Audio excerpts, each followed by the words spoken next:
ছিলাম আমি মেডিকেলে পড়বো, আমি মেডিকেল ভর্তি পরীক্ষার ফর্ম ফিল আপ করলাম করেই কি আমি দাবি করতে পারবো আমি ডাক্তার? এদের অবস্থাটা হচ্ছে এরকম যে আমি তো অ্যাপ্লিকেশন করছি, তুমি অ্যাপ্লিকেশন করছো, তুমি পাস না ফেল তার আগে তো তুমি বলতে পারো না যে তুমি মানে এটা চালানোর জন্য যোগ্য কিনা। সেই নিবন্ধনকৃত সরকারের বাট তার লাইসেন্সটা এই কার্যক্রম পরিচালনা করার জন্য আপডেট না। আজকে রাত যেহেতু আছে এই রোগীরা শিফট করার জন্য ওদেরকে সময় দিচ্ছি। আমরা অবশ্যই এই জিনিসটা ফলো আপ করবো কালকে।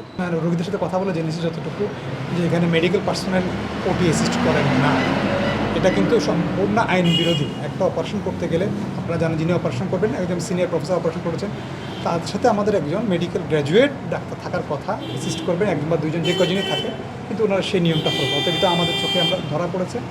আমরা অলরেডি এখানে যারা আজকে ক্লিনিক কর্তৃপক্ষ যারা আছেন এখানে ওনাকে আমরা বলে এসেছি যে যেহেতু এটা মানবিক বিষয় জড়িত, চিকিৎসাধীন জড়িত, ওনাদের এখনও 3টা সিজার অপারেশনের রোগী আছে।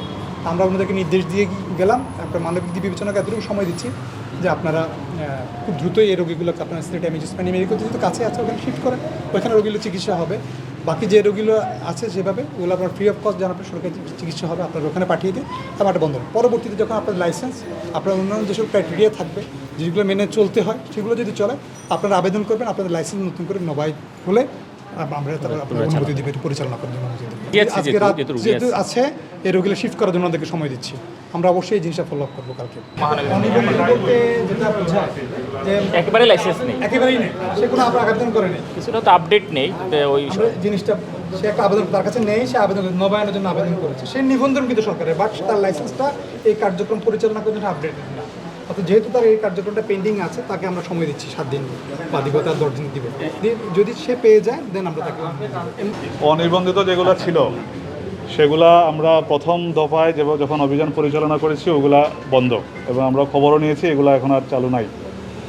দ্বিতীয় ধাপে হচ্ছে যারা অ্যাপ্লিকেশন করেছে রেজিস্ট্রেশনের জন্য কিন্তু বিভিন্ন ত্রুটি বিচ্যুতির কারণে আমরা লাইসেন্স দেওয়ার জন্য সুপারিশ করে নাই, এইরকম সংখ্যাটাও সিলেট, আমি বলেছি আমাদের সিলেট জেলায় সেই সংখ্যাটা হচ্ছে 16, আর মহানগরে সেই সংখ্যাটা 20-এর উপরে বলছেন। আমরা এটা আপনাকে মানে অ্যাকুরেট সংখ্যাটা একটু পরেই বলতে পারবো।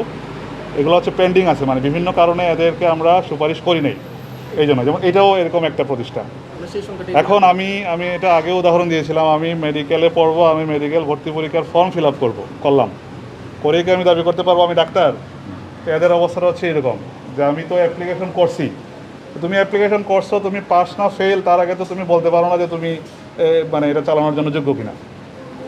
সুতরাং এটা কোনো যুক্তি না যে আমি তো অ্যাপ্লিকেশন করে রাখছি, অ্যাপ্লিকেশনের পরে আমাদের ভিজিট অনুযায়ী যদি সব আপ টু দ্য মার্ক থাকে then we will recommend them, otherwise they will correct it and then we will consider it. এই হচ্ছে ব্যাপার। হ্যাঁ, এটা তো চলমান প্রক্রিয়া, আর প্রতি বছরই নবায়নের জন্য অ্যাপ্লিকেশন করতে হয়। ওনারা যেটা করেছে লাস্ট 2019 সালের 19 সাল পর্যন্ত এটা লাইসেন্স পাওয়া ছিল, তাহলে 20, 21, 22 3 বছর ধরে কিন্তু কোনো ধরনের লাইসেন্স প্রক্রিয়ার মধ্যে ওনারা যান নাই।